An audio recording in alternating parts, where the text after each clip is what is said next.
Blair Gilbert here for MrHardware.com and Gilbert's Pro Hardware in St. Clair Shores, Michigan, here to take a little fear out of turning the water off when you're going to repair a sink or a toilet.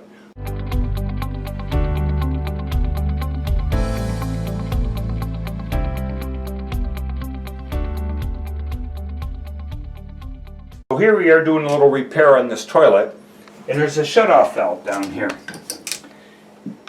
And the shutoff happens to have a packing nut. There's a gasket there.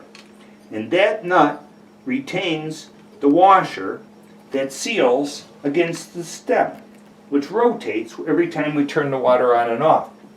What happens is there's a slow, very slight drip coming off of it.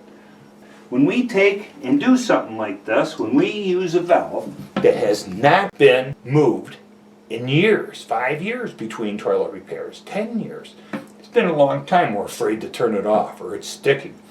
When we get it loose and it drips a little, it's because that packing washer that's in there has gotten hard.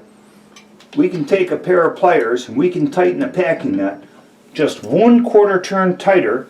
Then we check the stem to see if it got harder to use, which it will. Over tighten the packing nut, you can't turn the stem. See, now it's dry as a bone.